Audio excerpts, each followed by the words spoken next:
장인어른, 죄송한데 부탁 하나 드릴게요. 무슨 일인가? 제가 지금 중요한 회의가 있어서 빠질 수가 없는데 제출할 서류가 제 책상 위에 있거든요. 그거 좀 가져다 주실 수 있으세요? 알았네. 어디로 가져다 주면 되나? 저희 사무실로 오시면 됩니다. 저희 과 비서실로 오세요. 아, 퀵 오셨죠? 여기 서류 놓고 가시면 됩니다. 에이, 무슨 퀵까지 시키고 그러세요. 아, 급해서요. 여기 서류 두시고 가시면 돼요. 그는 아무 말 없이 서류를 내려놓고 돌아섰습니다. 평생을 성실하게 살아온 그였지만 이런 모욕은 처음이었습니다. 집으로 돌아오는 길, 그의 가슴 속에는 딸에 대한 걱정과 함께 참을 수 없는 분노가 끓어올랐습니다. 여보, 무슨 일 있었어요? 사연을 듣고 난 후 각자의 의견을 댓글로 남겨주시기 바랍니다. 사소한 댓글이라도 사연자분에게 큰 힘이 될 수 있습니다. 각색될 수 있고 사연자분의 입장에서 구성될 수 있습니다.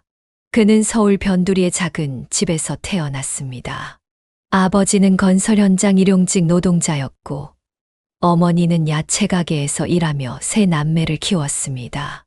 장남으로서 그는 어린 시절부터 동생들을 챙기며 자랐고 고등학교를 졸업하자마자 취업 전선에 뛰어들었습니다.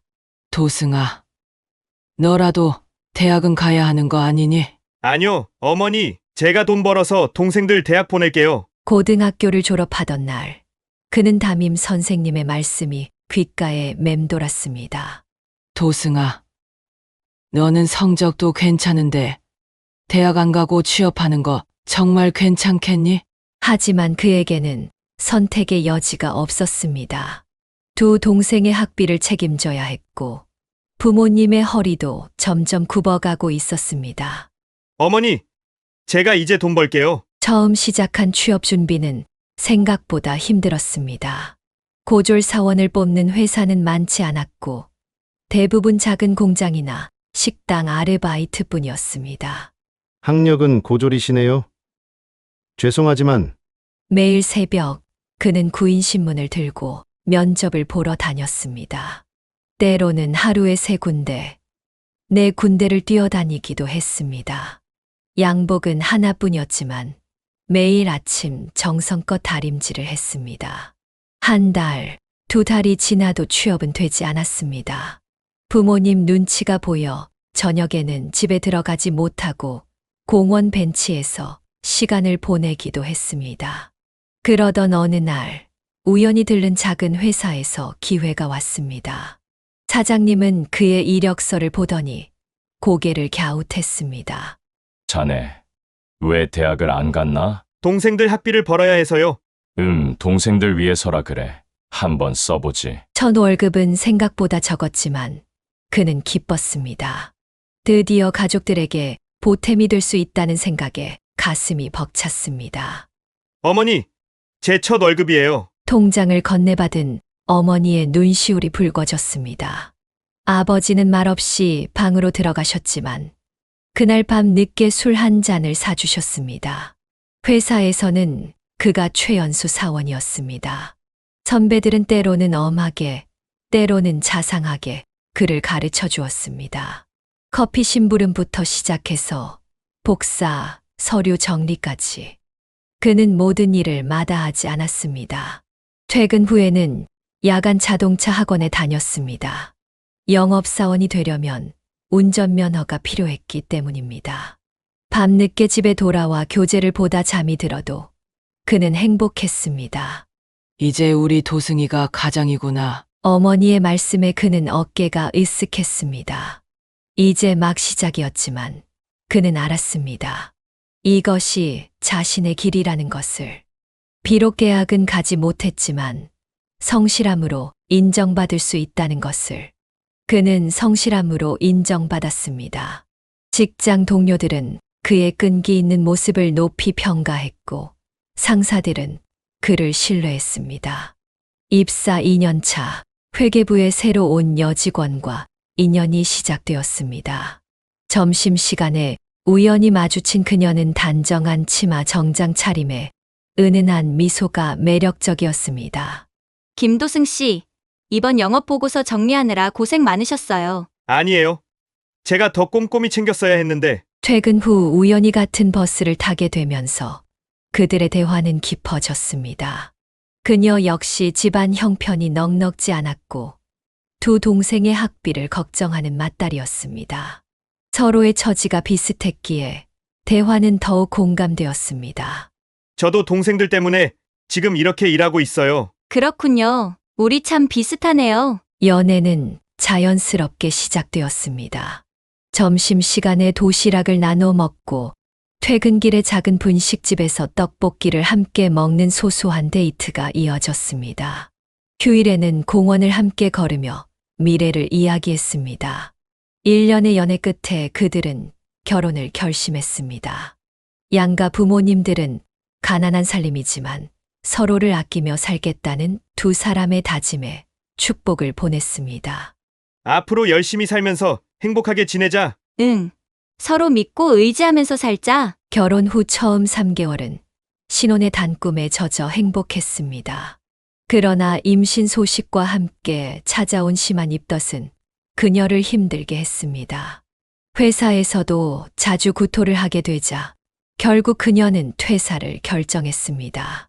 여보, 미안해. 내가 좀 더 버텨볼걸. 괜찮아. 지금은 아기랑 내 건강이 더 중요해. 그는 퇴근 후 장을 보고 집안일을 도우며 아내를 챙겼습니다.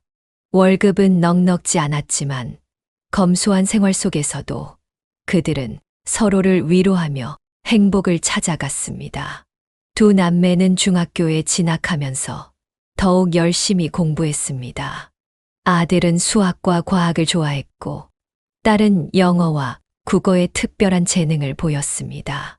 방과 후에는 도서관에 가서 늦게까지 공부하는 성실한 학생이었습니다.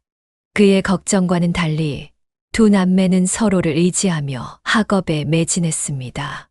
오빠는 동생의 수학 문제를 도와주었고 동생은 오빠의 영어 숙제를 봐주었습니다. 중간고사와 기말고사에서 두 남매는 항상 상위권을 유지했습니다. 성적표를 받아오는 날이면 아내는 행복한 미소를 지었습니다. 그녀의 고된 청소 일이 헛되지 않았음을 확인하는 순간이었습니다. 고등학교에 입학한 후에도 두 남매의 성실함은 변함이 없었습니다. 아들은 이과 계열에서 두각을 나타냈고 딸은 문과에서 우수한 성적을 거두었습니다. 담임 선생님들은 학부모 상담 때마다 칭찬을 아끼지 않았습니다. 두 남매가 서로 의지하면서 공부하는 모습이 참 보기 좋습니다. 방학 때는 용돈을 벌기 위해 아르바이트도 시작했습니다. 주변에서 마트를 운영하고 있는 사촌의 가게에서 일을 시작했습니다. 처음 받은 월급으로 부모님께 작은 선물을 사왔을 때 그의 마음은 뭉클했습니다. 아빠, 이거 첫 월급으로 산 거예요. 고마워, 아들. 근데 너희가 써야지. 아니에요. 제가 더 드리고 싶은데 이게 다예요. 수능을 앞두고 두 남매는 더욱 열심히 공부했습니다. 새벽에 일어나는 아내를 보며 더 열심히 해야겠다는 다짐을 했고 퇴근 후 피곤한 모습의 아버지를 보며 응원의 마음을 다졌습니다. 드디어 수능 날이 왔습니다. 아들은 서울의 유명 공과대학에, 딸은 상위권 문과대학에 합격했습니다. 합격 소식을 들은 날, 온 가족이 모여 오랜만에 외식을 했습니다. 여보, 우리가 이런 날도 보내. 그래, 애들이 잘 자라줘서 정말 다행이야. 대학 입학 후에도 두 남매는 아르바이트를 계속하며 등록금의 일부를 스스로 마련했습니다. 장학금도 받아 부모님의 부담을 덜어주었습니다. 그들의 성실함과 책임감은 대학 생활에서도 빛을 발했습니다. 두 남매의 성공적인 대학 생활을 보며 그와 아내는 그동안의 고생이 모두 보답받는 기분이었습니다. 대학교에 입학한 두 남매는 각자의 전공에서 두각을 나타냈습니다. 아빠, 이번에 해외 인턴십에 합격했어요. 정말 우리 아들 대단하다. 아들은 3학년 여름방학 때 미국의 한 기업에서 인턴으로 일할 기회를 얻었습니다. 영어 실력과 전공 지식을 인정받아 현지 회사에서 입사 제안을 받았습니다. 딸 역시 전공을 살려 대기업 인턴십에 참여했고 뛰어난 실력을 인정받아 조기 채용이 확정되었습니다. 여보, 우리 딸 취업 확정됐대. 그래? 이제 내가 고생한 보람이 있네. 주말이면 두 남매는 도서관에서 함께 공부했습니다. 아들은 해외 취업을 목표로 토익과 전공 공부를, 딸은 회사 입사를 앞두고 자격증 공부를 했습니다. 이번 주말에도 도서관 가지? 응. 그래야지. 그들의 노력은 곧 결실을 맺었습니다. 아들은 미국 기업의 정규직 오퍼를 받았고, 딸은 입사하자마자 신입사원 교육에서 1등을 차지했습니다. 우리 애들 이제 다 컸네. 그래, 걱정했던 것보다 잘 자라줬어. 아들은 미국으로 떠나기 전 그동안 모아둔 돈으로 부모님께 작은 선물을 준비했습니다. 아빠, 엄마, 이거 제가 번 돈으로 산 거예요. 이런 거 사지 말고 내가 써야지. 저 이제 돈 벌 수 있으니까 걱정하지 마세요. 딸은 입사 후 첫 월급으로 부모님을 고급 한정식 집으로 모셨습니다. 그동안 청소일을 하며 고생하신 어머니를 위해 특별히 예약한 자리였습니다. 엄마, 이제는 제가 엄마 고생시켜 드린 만큼 효도할게요. 두 남매의 성공을 지켜보며 그들 부부의 눈시울은 붉어졌습니다. 새벽 청소로 굳어진 아내의 손을 잡으며 그는 깊은 안도의 한숨을 내쉬었습니다. 주말마다 딸이 찾아와 집안일을 도왔고 아들은 화상통화로 안부를 전했습니다. 비록 멀리 떨어져 있었지만 가족의 정은 더욱 깊어져만 갔습니다. 아빠, 다음 주에 미국에서 좋은 소식 전해드릴게요. 그렇게 두 남매는 각자의 자리에서 성공을 이뤄가고 있었습니다. 그들의 성공은 부모의 희생과 사랑, 그리고 자신들의 노력이 만들어낸 값진 결실이었습니다. 30년간 몸담았던 회사에서 그는 정년퇴직을 했습니다. 후배들은 그를 위해 깜짝 파티를 준비했고 사장은 직접 감사패를 전달했습니다. 김 부장님, 우리 회사의 산증인이셨습니다. 퇴직금은 예상보다 많았습니다. 그동안의 성과급과 퇴직연금이 더해져 꽤 큰 금액이었습니다. 아내는 통장 잔고를 보며 눈물을 흘렸습니다.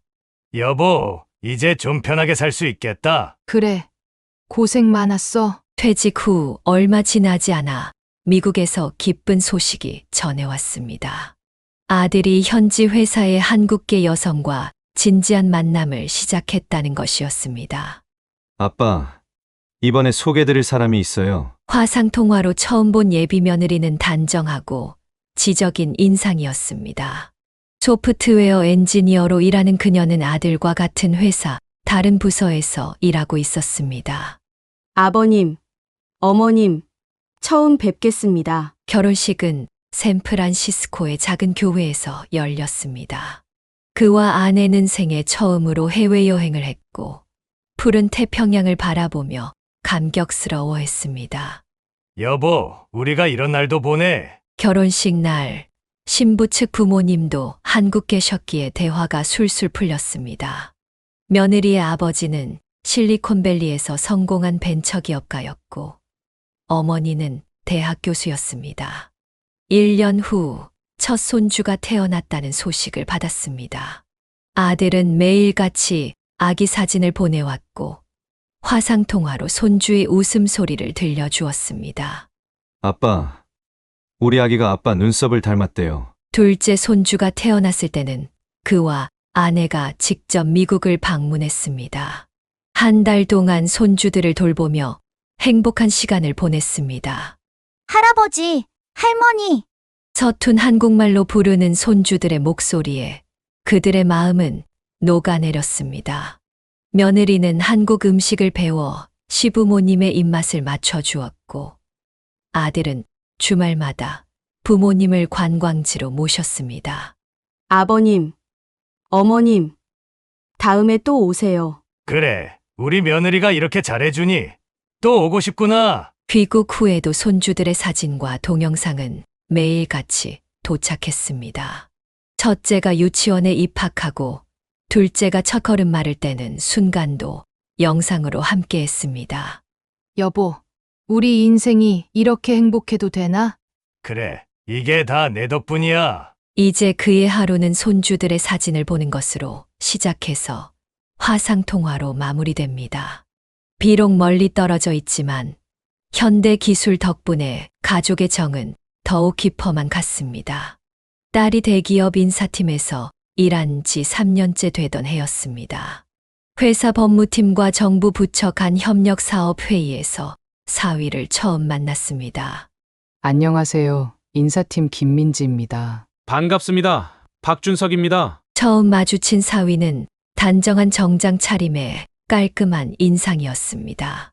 고위 공직자의 아들다운 세련된 매너와 부드러운 말투를 지닌 사람이었습니다. 그날 이후 두 사람은 자주 마주치게 되었습니다. 회사와 정부 부처 간의 협력 사업이 늘어나면서 회의도 잦아졌고 시간이 지날수록 서로에 대한 관심도 커져갔습니다. 김 과장님, 오늘 회의 끝나셨나요? 저도 이제 들어가려고 하는데 우연히 같은 방향이라는 것을 알게 된 후 퇴근길에 함께 걷는 일이 잦아졌습니다. 딸은 사위의 지적인 대화와 따뜻한 배려에 점점 마음이 기울었습니다. 행정관님은 어떻게 공직자의 길을 선택하셨어요? 3대째 공직자 집안이에요. 아버지의 뜻을 이어받고 싶었죠. 회사에는 금방 소문이 났습니다. 하지만 주변의 시선은 그리 곱지 않았습니다. 고위 공직자의 아들이자 유망한 젊은 관료와 회사 직원의 만남이라는 것이 화제가 된 것입니다. 민지 씨, 박 행정관님이랑 진전이 있나 봐요? 네, 아직은 서로 알아가는 중이에요. 사위는 주변의 시선에도 아랑곳하지 않고 당당하게 딸을 대했습니다. 점심시간에 약속을 잡아 함께 식사를 하고 퇴근 후에는 카페에서 이야기를 나누는 시간이 많아졌습니다. 민지 씨 부모님께 인사드리고 싶은데 어떠세요? 그렇게 반년간의 만남 끝에 사위는 정식으로 만남을 신청했습니다. 퇴근 후 카페에서 딸에게 청혼하면서 부모님을 뵙고 싶다는 뜻을 전했습니다. 아버지께서는 어떤 분이실까요? 소박하시지만 마음이 따뜻하신 분이세요. 사위는 처음 자신을 소개하러 올 때 비싼 양복을 맞춰 입고 왔습니다. 평소의 모습과는 다른 격식을 갖춘 모습이었습니다. 그때까지만 해도 아무도 몰랐습니다. 그의 겸손한 모습 뒤에 감춰진 오만함도, 정중한 말투 속에 숨겨진 차별의식도, 단지 모두가 좋은 신랑감이라고만 생각했을 뿐입니다. 만남이 깊어질수록 사위는 조금씩 다른 모습을 보이기 시작했습니다. 겉으로는 여전히 예의 바르고 공손했지만 때때로 은근한 신분차별적 발언들이 새어나왔습니다. 어느 날 저녁 사위는 약간의 술 기운을 빌어 혼잣말처럼 중얼거렸습니다.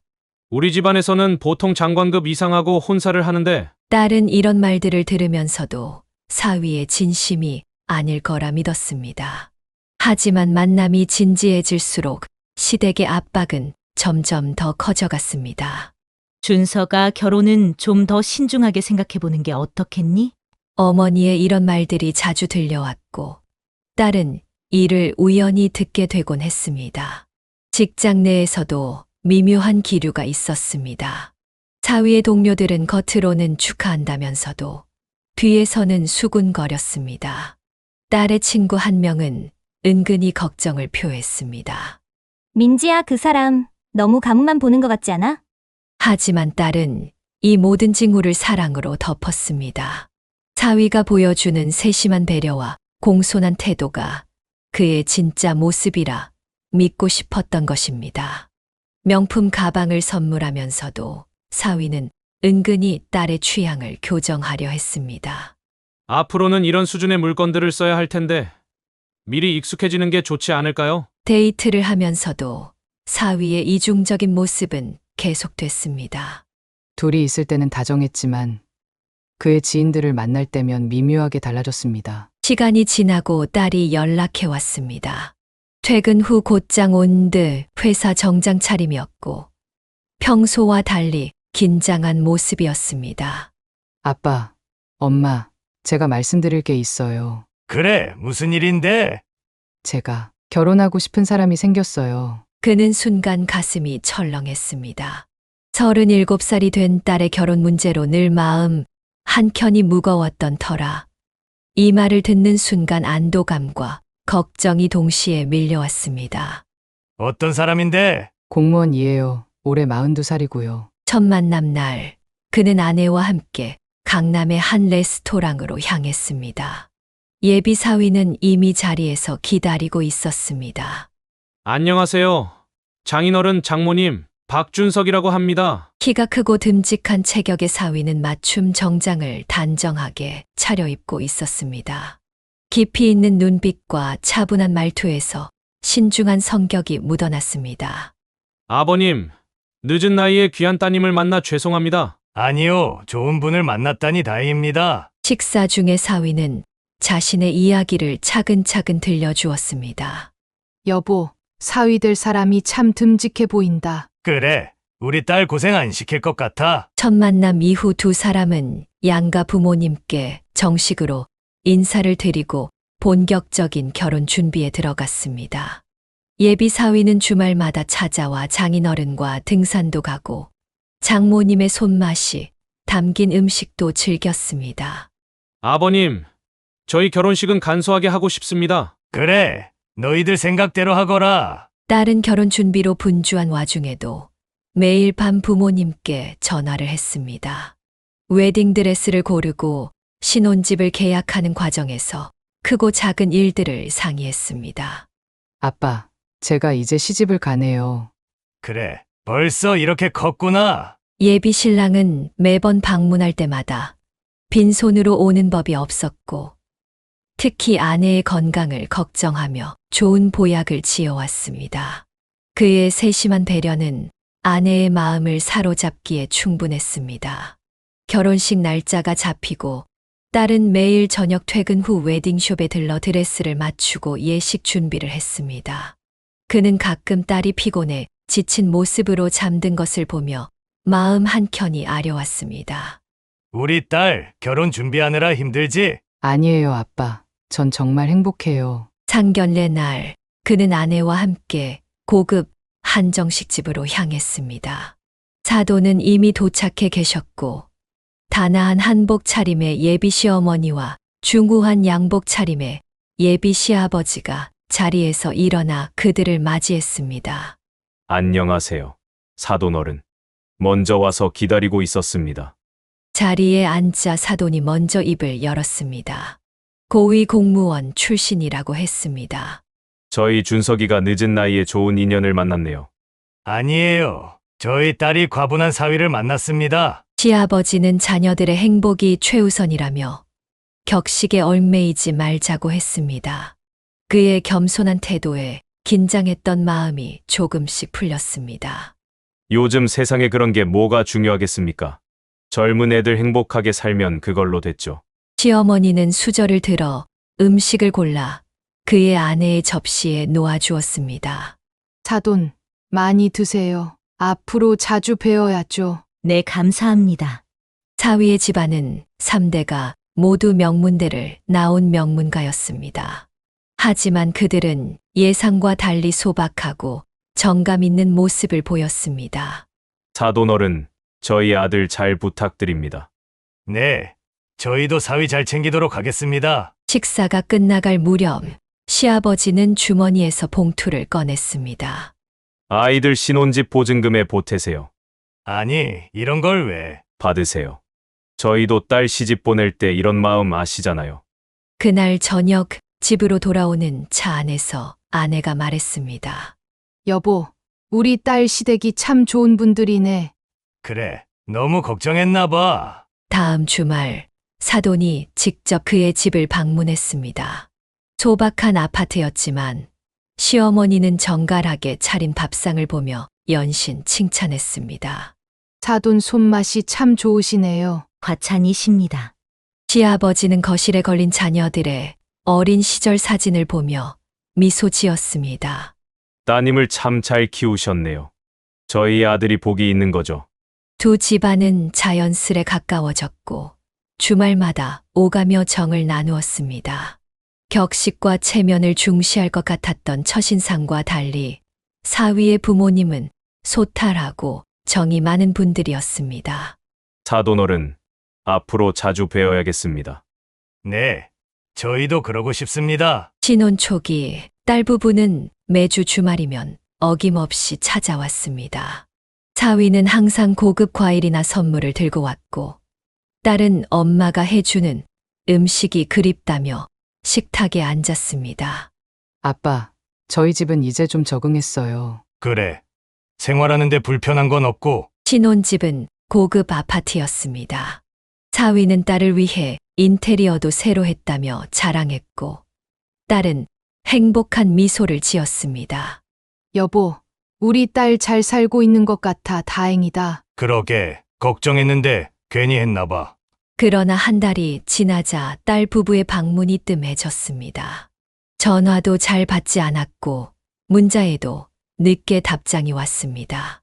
아빠, 죄송해요. 요즘 회사 일이 너무 바빠서. 그는 딸의 변화가 마음에 걸렸지만 세대계 적응기라 생각하며 넘겼습니다. 아내는 매일 전화를 걸어보았지만 딸은 피곤하다며 짧게 통화를 끝냈습니다. 2달이 지났을 때 사위가 퇴근 후 혼자 찾아왔습니다. 장인어른, 장모님, 좋은 소식이 있습니다. 무슨 일인가? 민지가 임신했습니다. 순간 아내의 눈시울이 붉어졌습니다. 딸의 연락이 뜸했던 이유를 이제야 알게 된 것입니다. 그래서 그동안 연락도 잘 안 되고. 네, 입덧이 심해서 고생하고 있습니다. 다음 날 그는 아내와 함께 딸의 집을 찾았습니다.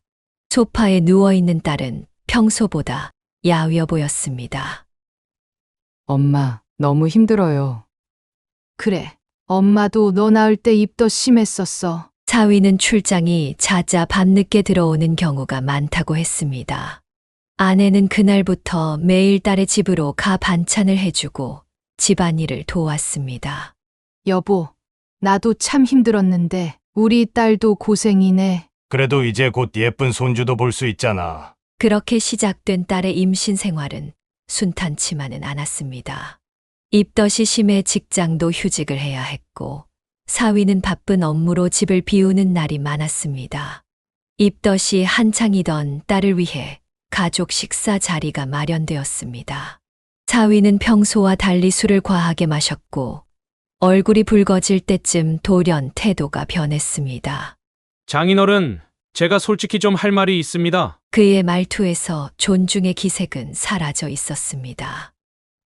뭔가. 제가 사실 처가가 이 정도일 줄은 몰랐습니다. 순간 식탁의 공기가 얼어붙었습니다. 사위는 와인잔을 비우며 계속 말을 이었습니다. 저희 집안하고 너무 차이가 나잖아요. 아버님은 평생 월급쟁이로 사시고 딸이 급히 말을 막으려 했지만 사위는 아랑곳하지 않았습니다. 여보, 그만해. 뭘 그만해? 난 사실대로 말하는 거야. 장모님은 지금도 건물 청소하시잖아? 우리 엄마 친구들한테 뭐라고 말해? 그의 얼굴이 순간 굳어졌습니다. 아내는 손을 떨며 숟가락을 내려놓았습니다. 청소가 뭐가 부끄러운 일이라고 그러시나. 부끄럽죠. 당연히 부끄럽죠. 내가 고위 공직자 집안의 자제로 이런 처가를 둘 줄 알았겠습니까? 사위는 이제 완전히 취해 목소리를 높였습니다. 애초에 내가 잘못 선택한 거야. 돈이라도 있으면 모를까. 이런 처가를 두다니. 딸이 울음을 터뜨렸습니다. 여보, 제발 그만해. 아버지, 어머니, 죄송해요. 죄송하기는 뭐가 죄송해? 내가 시집 와서 우리 집안 격이 떨어진 게 죄송한 거 아니야? 그 순간 그는 자리에서 벌떡 일어났습니다. 30년 동안 참아왔던 분노가 치밀어 올랐습니다. 험한 꼴 보지 말고 나가게. 뭐라고요? 당장 이 자리에서 나가라고. 사위는 비틀거리며 일어섰습니다. 취기 어린 눈으로 그를 비웃듯 바라보았습니다. 그래요. 나가죠. 어차피 이런 자리 오고 싶지도 않았어요. 딸이 사위의 팔을 잡았지만 그는 거칠게 뿌리쳤습니다. 사위가 나간 후 식당에는 무거운 정적만이 남았습니다. 딸은 오열했고 아내는 딸을 붙잡고 울었습니다. 아빠, 저 어떡해요? 그는 아무 말도 할 수 없었습니다.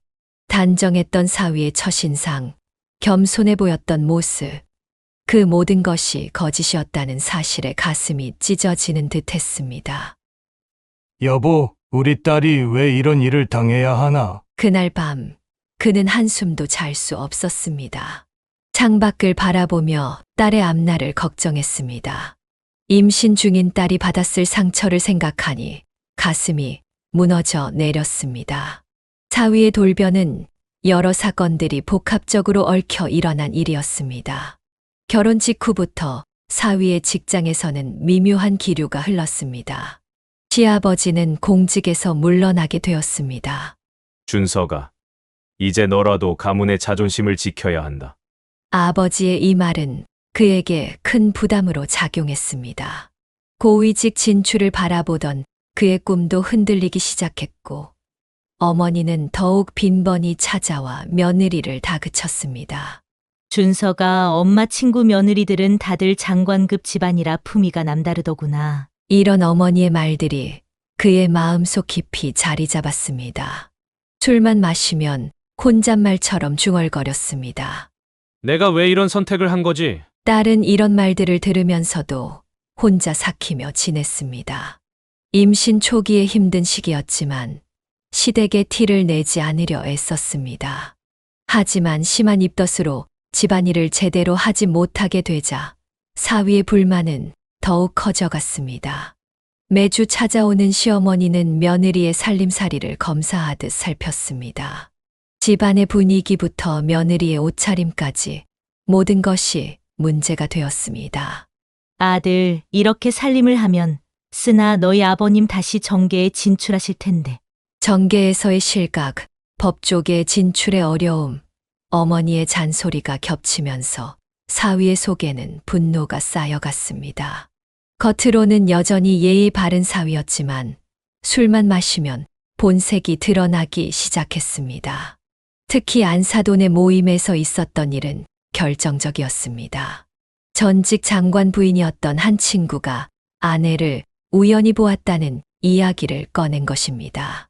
준서가, 어제 내 장모님이 청소하시는 건물에 내가 들렀었는데. 이 말은 그의 자존심에 큰 상처를 남겼습니다. 고위 공직자 집안의 자제로서 장모가 건물 청소부라는 사실이 그의 체면을 구기게 했습니다. 여보, 당신도 좀 노력해봐. 이게 뭐야? 이런 일상이 반복되면서 그의 속에 켜켜이 쌓였던 분노와 불만이 폭발할 기회만을 노리고 있었습니다. 그리고 그 기회는 가족 식사 자리에서 찾아왔습니다. 술자리 사건 이후 딸은 스트레스로 인한 전치태반 증세로 입원하게 되었습니다. 사위는 병원에 거의 찾아오지 않았고 매일 아내가 병간호를 도맡아 했습니다. 어느 날 오후 갑자기 사위에게서 전화가 왔습니다. 장인어른, 죄송한데 부탁 하나 드릴게요. 무슨 일인가? 제가 지금 중요한 회의가 있어서 빠질 수가 없는데 제출할 서류가 제 책상 위에 있거든요. 그거 좀 가져다 주실 수 있으세요? 그는 잠시 망설였지만 입원해 있는 딸을 생각해 승낙했습니다. 알았네. 어디로 가져다 주면 되나? 저희 사무실로 오시면 됩니다. 저희 과 비서실로 오세요. 비서실 앞에서 서류를 전달하려는 순간 사위가 젊은 동료들과 함께 나왔습니다. 아, 퀴고 오셨죠? 순간 그의 얼굴이 굳어졌습니다. 사위는 마치 모르는 사람인 것처럼 행동했습니다. 여기 서류 놓고 가시면 됩니다. 옆에 있던 젊은 직원들이 키득거리며 웃었습니다. 에이, 무슨 퀵까지 시키고 그러세요. 아, 급해서요. 여기 서류 두시고 가시면 돼요. 그는 아무 말 없이 서류를 내려놓고 돌아섰습니다. 평생을 성실하게 살아온 그였지만 이런 모욕은 처음이었습니다. 집으로 돌아오는 길, 그의 가슴 속에는 딸에 대한 걱정과 함께 참을 수 없는 분노가 끓어올랐습니다. 여보, 무슨 일 있었어요? 아내가 물었지만 그는 대답하지 않았습니다. 딸이 겪을 상처를 생각하니 차마 말을 꺼낼 수가 없었습니다. 아무것도 아니에요. 그날 밤 그는 한숨도 이루지 못했습니다.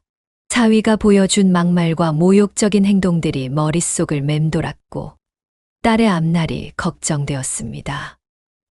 여보, 우리 딸이 이런 사람하고 살고 있었네요. 시간이 지나고 산부인과 정기 검진이 있는 날이었습니다. 그는 아내와 함께 딸을 병원에 데려다 주기로 했습니다. 검진을 마치고 집에 들르기로 했습니다. 오후 2시 평일이었기에 사위는 당연히 회사에 있을 거라 생각했습니다. 현관문을 열자 구두 소리가 들렸습니다. 안쪽에서 여자의 웃음소리가 새어 나왔습니다. 그는 순간 걸음을 멈췄습니다. 거실 쪽에서 들리는 소리에 귀를 기울였습니다. 괜찮아. 오늘 와이프 안 들어와 저녁 때나 들어올 거야. 침실문이 열리는 소리와 함께 하이힐 소리가 가까워졌습니다. 그 순간 젊은 여자가 사위와 함께 나왔습니다. 둘 다 옷매무새가 흐트러져 있었습니다. 아버님. 사위의 얼굴이 창백해졌습니다. 여자는 황급히 가방을 들고 현관을 빠져나갔습니다. 이게 무슨 짓이야? 그의 분노에 찬 고함의 사위는 아무 말도 하지 못했습니다. 그때 뒤에서 딸의 흐느끼는 소리가 들렸습니다. 여보, 돌아보니 딸이 아내의 부축을 받으며 서 있었습니다. 딸의 눈에서는 눈물이 흘러내렸습니다. 아빠, 저 이제 말할게요. 딸은 그동안 참아왔던 모든 이야기를 털어놓았습니다. 결혼 초부터 시작된 사위의 늦은 귀가, 그리고 우연히 발견한 호텔 영수증들. 처음엔 안마방이었어요. 출장 가서 피곤하다면서 다녔는데 딸은 흐느끼며 계속 이야기했습니다. 사위의 휴대폰에서 발견한 대학생과의 문자 내용, 신용카드 내역에 찍힌 모텔 기록들. 임신하고 나서는 더 심해졌어요. 제가 입덧으로 힘들어하는데 그때부터 여자들을 더 만났나 봐요. 사위는 고개를 푹 숙인 채 서 있었습니다. 장인어른, 죄송합니다. 죄송하다고? 이제 와서? 그의 주먹이 불끈 쥐어졌습니다. 30년 회사 생활 동안 한 번도 폭력을 쓴 적 없었지만 이번만큼은 참을 수 없었습니다. 여보, 그만하세요. 아내가 말렸지만 이미 그의 주먹은 사위의 얼굴을 향해 날아가고 있었습니다. 아버님. 사위가 비틀거리며 쓰러졌습니다. 코에서 피가 흘렀지만 아무도 그를 걱정하지 않았습니다. 당장 이혼해라! 아빠, 이런 인간이랑 더는 살 수 없어! 그날 밤 딸은 짐을 싸서 친정으로 돌아왔습니다. 사위는 계속해서 전화를 걸어왔지만 아무도 받지 않았습니다. 회사 방문과 고발 다음 날 아침 그는 딸과 함께 사무실을 찾았습니다. 증거는 이미 준비되어 있었습니다. 사위의 신용카드 내역, 호텔 영수증, 그리고 몰래 촬영된 사진들까지. 과장님을 뵙고 싶습니다. 비서실에서 잠시 기다리라는 말을 들었습니다. 잠시 후 그들은 인사과장실로 안내되었습니다. 무슨 일로 오셨습니까? 우리 사위 박준석 씨 비위 사실을 고발하러 왔습니다. 과장의 표정이 굳어졌습니다. 공직자의 품위 유지 의무는 공직자에게 가장 중요한 덕목이었습니다. 어떤 내용입니까? 딸이 준비한 자료를 내밀었습니다. 호텔 영수증, 부적절한 만남의 증거들, 그리고 어제 있었던 일까지 모두 담겨 있었습니다. 더구나 어제는 제가 입원해 있는 동안 딸의 목소리가 떨렸습니다. 과장은 자료를 꼼꼼히 살펴보더니 곧바로 감찰계에 연락했습니다. 즉시 조사에 착수하도록 하세요. 그날 오후 사위는 감찰 조사실에 출두 명령을 받았습니다. 상간녀로 지목된 여직원도 같은 시간에 불려갔습니다. 이건 명백한 공무원 품위유지 의무 위반입니다. 감찰관의 목소리는 차가웠습니다. 일주일 후 인사발령이 났습니다. 사위는 지방소도시의 법원으로, 여직원은 다른 지방청으로 전보 조치되었습니다. 이번 건은 엄정하게 처리하라는 게 국장님의 지시입니다. 하지만 사위는 결국 버티지 못했습니다. 갑작스러운 지방 발령에 사표를 던졌고 여직원도 얼마 지나지 않아 사직서를 제출했습니다. 아빠, 이제 어떡하죠? 걱정하지 마라. 이제 다 끝났어. 그날 저녁 바깥사돈이 찾아왔습니다. 이런 식으로 하시면 안 됩니다. 우리 가문이. 가문이요. 제 딸 인생은 어쩌고요? 결국 사위 아버지도 할 말을 잃었습니다. 쌓아온 명성이 한순간에 무너진 것입니다. 이제 와서 더 이상 할 말이 없습니다. 그렇게 공직자로서의 사위의 경력은 끝이 났습니다. 그는 서울에서 가장 유명한 이혼 전문 변호사를 찾았습니다. 40년 경력의 김 변호사는 사건의 전말을 듣자마자 승소를 장담했습니다. 이런 명백한 부정행위는 드문 케이스입니다. 얼마나 걸릴까요? 6개월 안에 모두 마무리하겠습니다. 변호사는 즉시 이혼 소송과 함께 재산분할 청구를 시작했습니다. 사위 측에서는 합의 이혼을 제안했지만 그들은 단호히 거절했습니다. 합의는 없습니다. 법대로 하시죠. 재판이 시작되자 사위의 추악한 민낯이 하나둘 드러났습니다. 호텔 영수증, 신용카드 내역, CCTV 영상까지 불륜의 증거들이 법정에 제출되었습니다. 피고는 혼인 기간 동안 총 23회의 부적절한 관계를 가졌음이 확인됩니다. 판사는 증거를 검토하며 고개를 절레절레 흔들었습니다. 첫 재판에서 양육권은 단독으로 딸에게 넘어갔습니다. 사위는 월 300만 원의 양육비와 2억 원의 위자료, 지급 판결을 받았습니다.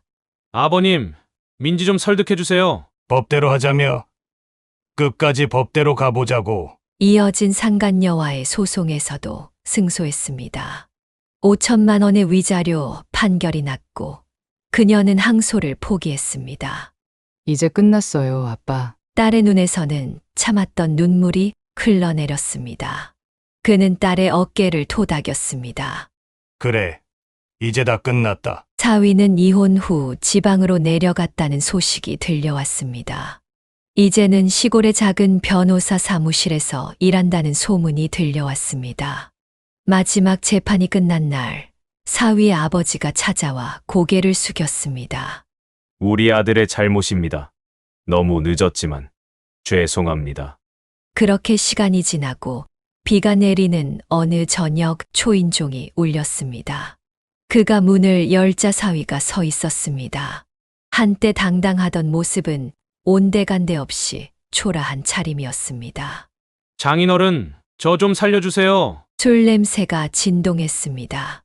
그는 문을 닫으려 했지만 사위가 발을 걸어 막았습니다. 제발 5분만이라도 말씀 좀 나눕시다. 잠시 망설이다 그는 현관 앞에서 사위를 맞았습니다. 집 안으로 들이고 싶지는 않았습니다. 무슨 말을 하려고? 저 지방에서 작은 변호사 사무실에서 일하는데 잘 안 됩니다. 위자료도 마련하기 힘들고. 비에 젖은 사위의 머리카락에서 물방울이 뚝뚝 떨어졌습니다. 그래서 좀 봐주실 수 없을까요? 제가 잘못했습니다. 정말 뼈저리게 반성하고 있어요. 그는 사위를 물끄러미 바라보았습니다. 한때 유망했던 사람이 이렇게 전락하다니. 반성. 내 딸 가슴에 대못 박을 때는 언제고? 죄송합니다. 제가 미쳤었나 봅니다. 사위가 무릎을 꿇으려 하자 그는 손을 들어 막았습니다. 그만해. 체면도 없나? 체면 같은 거 다 버렸습니다. 제발 한 번만 기회를. 기회는 없어. 위자료랑 양육비나 준비해. 하지만 저로서는 그 돈을 내 집안에서 대신 내던지 알아서 해. 우리 딸 인생 망가뜨린 대가는 치러야지. 사위는 고개를 푹 숙였습니다. 장인어른, 제가 잘못했습니다. 진심으로 사과드립니다. 사과는 필요 없다. 법원 판결대로만 해. 그때 안에서 딸의 목소리가 들렸습니다.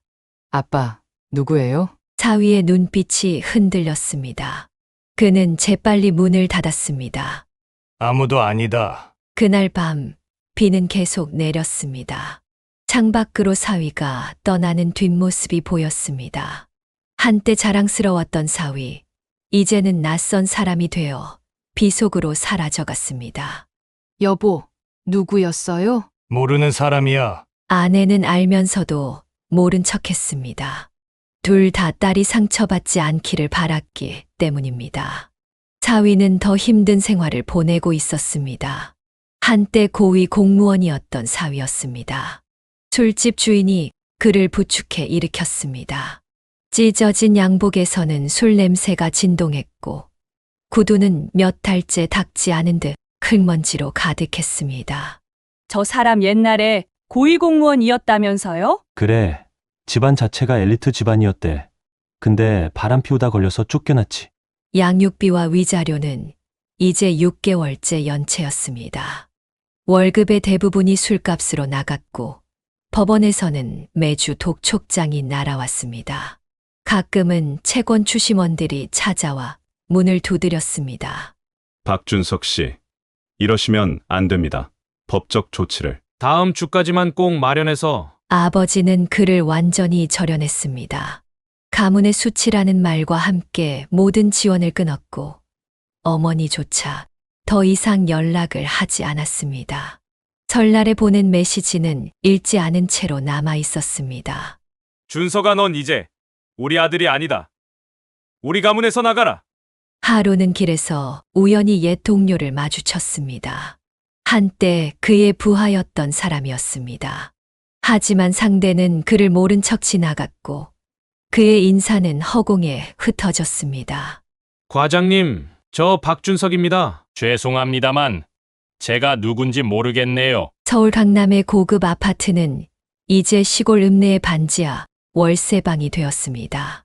독일제 외제차는 10년 된 중고 경차로 바뀌었고 맞춤 정장은 시장에서 산 값싼 양복이 되었습니다. 거울 속 자신의 모습은 날이 갈수록 초라해져만 갔습니다. 새 휴대폰을 살 돈조차 없었습니다. 동네 사람들은 그를 서울에서 내려온 실패한 양반이라 수군거렸습니다.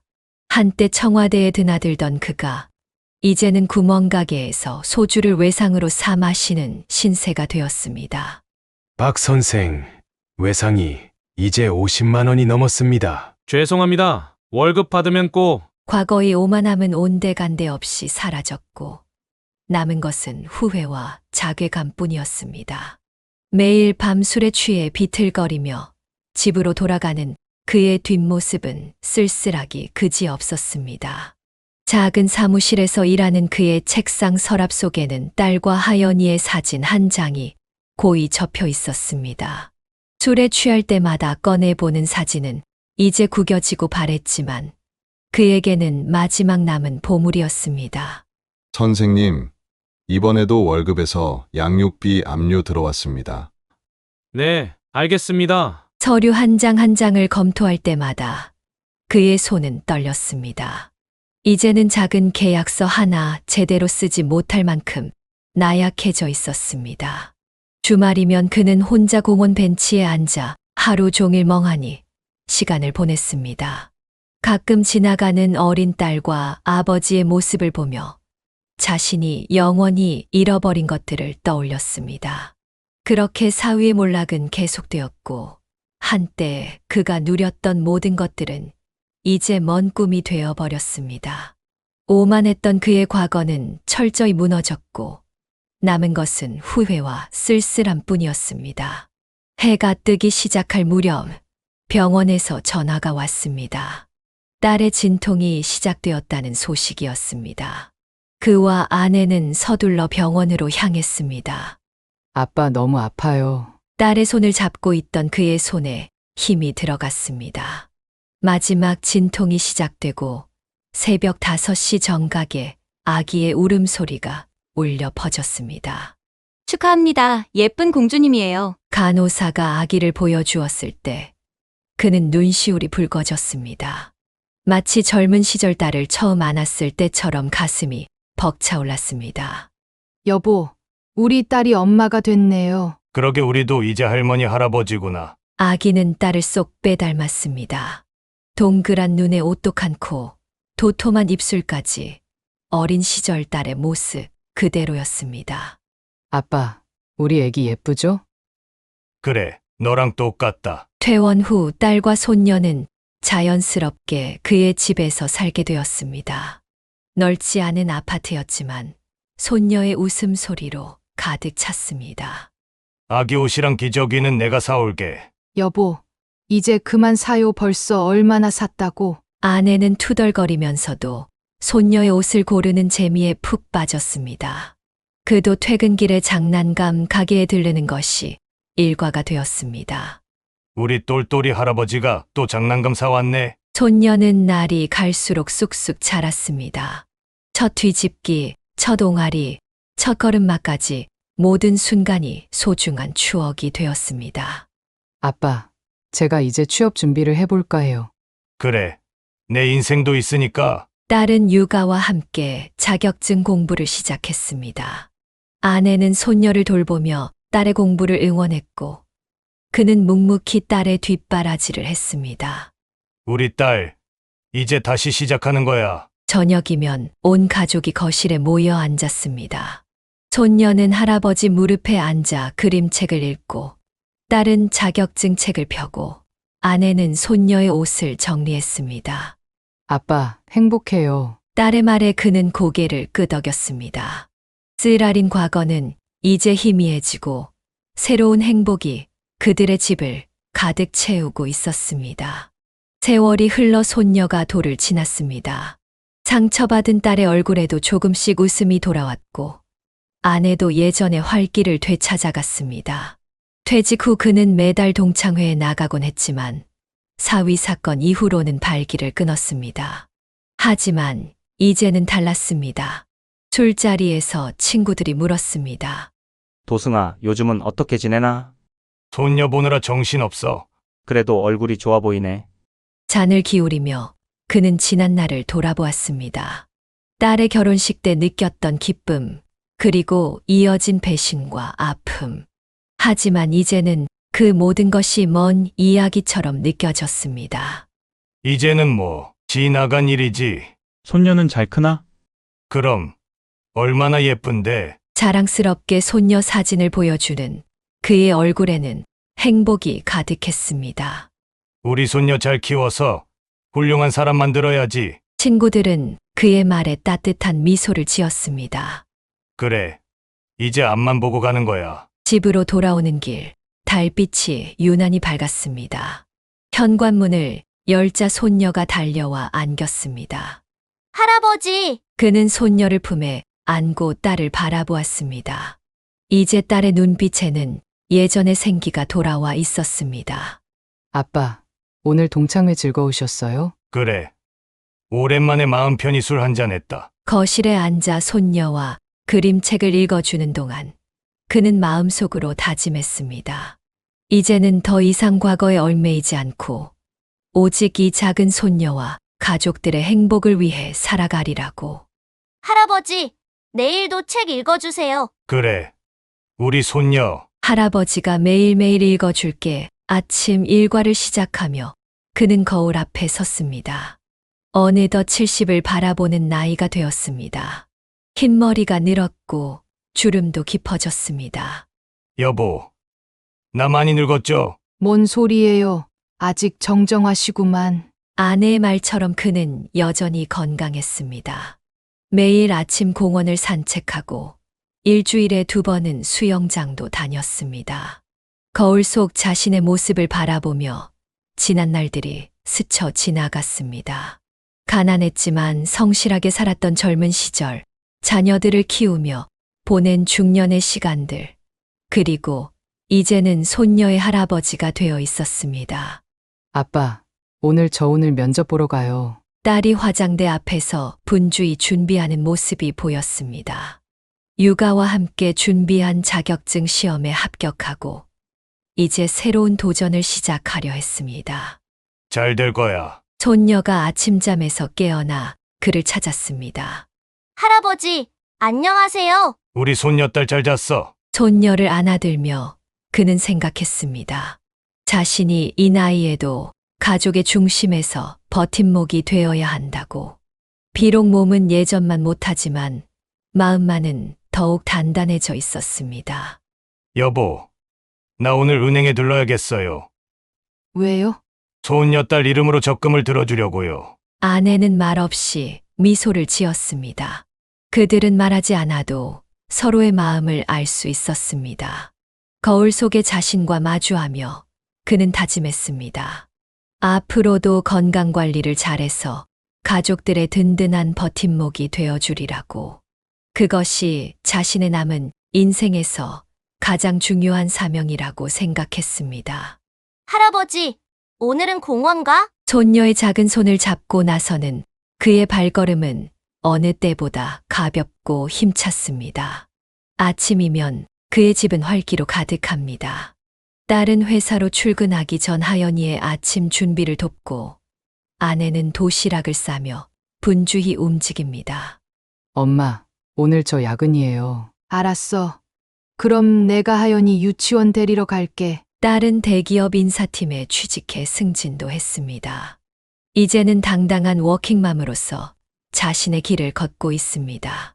처음에는 육아와 직장 생활을 병행하는 것이 쉽지 않았지만 가족들의 든든한 지원 덕분에 안정을 찾았습니다.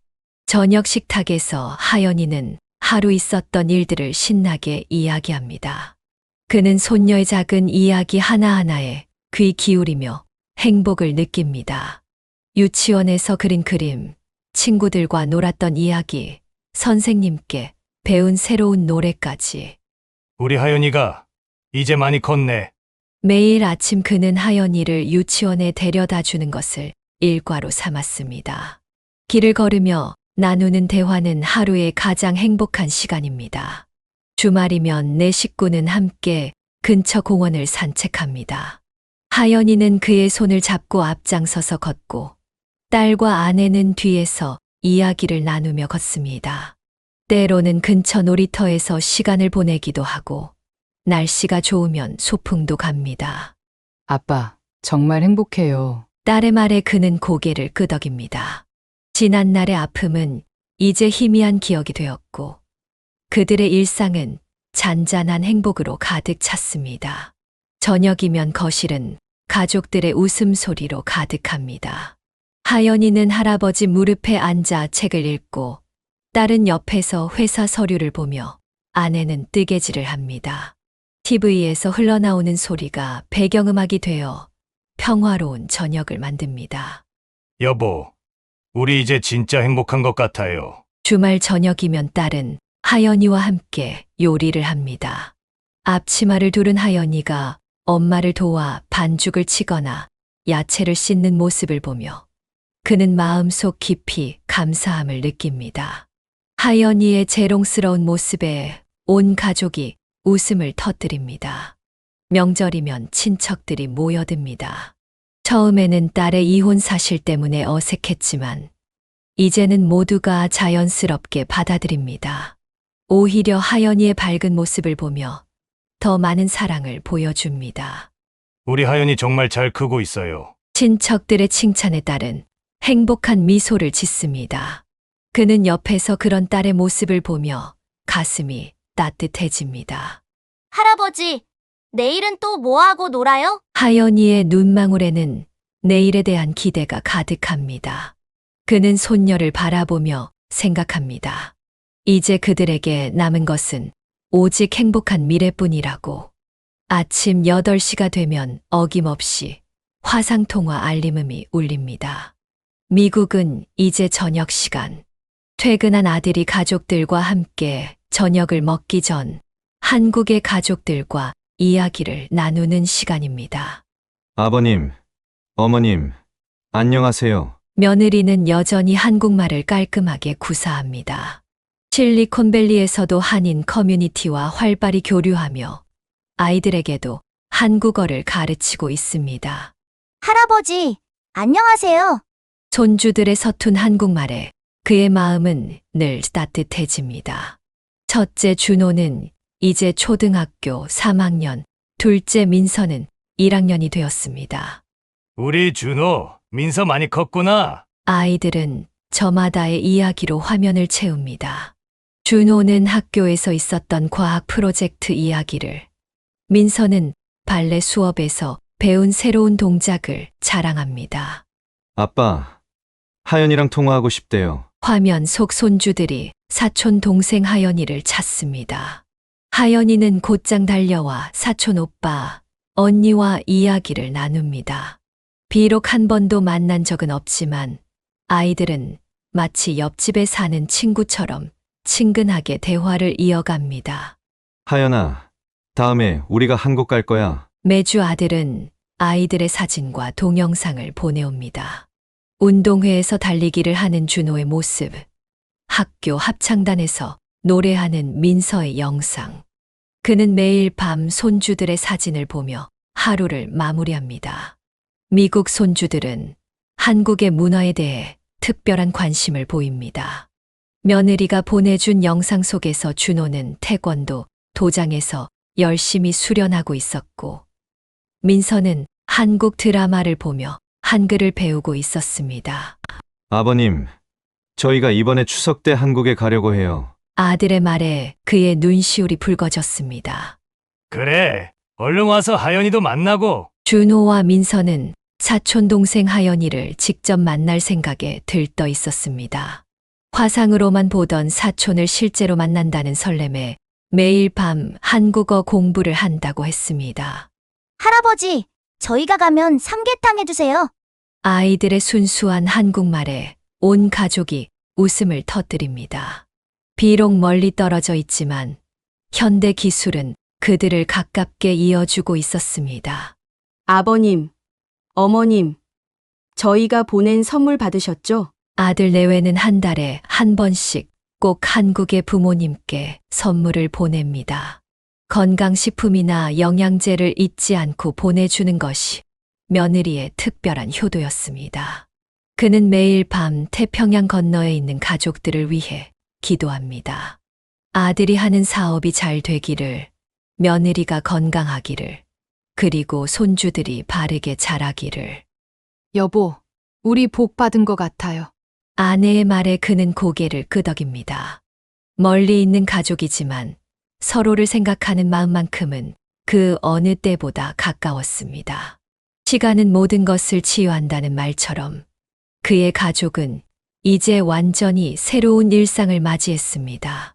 아침이면 하연이의 제잘거림으로 하루가 시작되고, 저녁이면 딸의 퇴근을 기다리며 온 가족이 저녁 식탁에 모입니다. 할아버지, 나 오늘 유치원에서 상 받았어요. 하연이는 날이 갈수록 더 밝고 씩씩하게 자라났고, 딸은 직장에서 인정받는 능력 있는 워킹맘이 되었습니다. 아내는 손녀를 돌보며 제2의 전성기를 맞이한 듯 활기가 넘쳤습니다. 미국의 아들 가족과도 더욱 가까워졌습니다. 화상통화로 만나는 준호와 민서는 이제 한국말도 제법 늘어 사촌 동생 하연이와 수다를 떨 수 있게 되었습니다. 그는 이제 더 이상 과거를 돌아보지 않습니다. 딸의 상처는 완전히 아물었고, 하연이는 밝고 건강하게 자라고 있었으며 아들 가족도 행복한 삶을 이어가고 있었습니다. 여보, 우리 손주들 보면서 살 수 있어서 참 좋죠? 그래요, 이게 다 당신 덕분이에요. 칠순을 앞둔 나이에도 그의 하루는 여전히 바쁩니다. 아침에는 하연이를 유치원에 데려다주고, 낮에는 수영장에서 운동을 하고, 저녁이면 손주들과 놀아주느라 시간 가는 줄 모릅니다.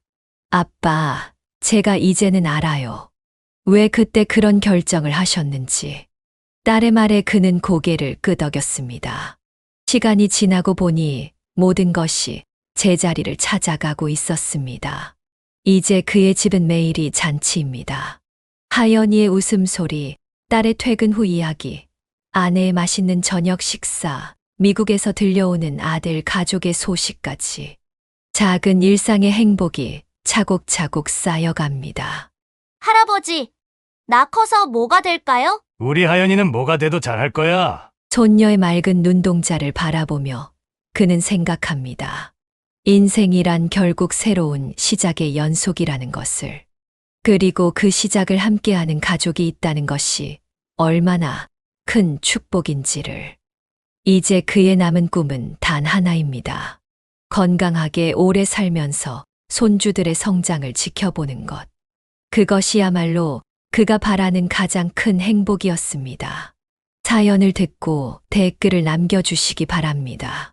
사소한 의견일지라도 사연자분에게는 큰 힘이 됩니다. 노골적인 악성 댓글은 사연자분에게 상처가 될 수 있으니 삼가주시기 바랍니다.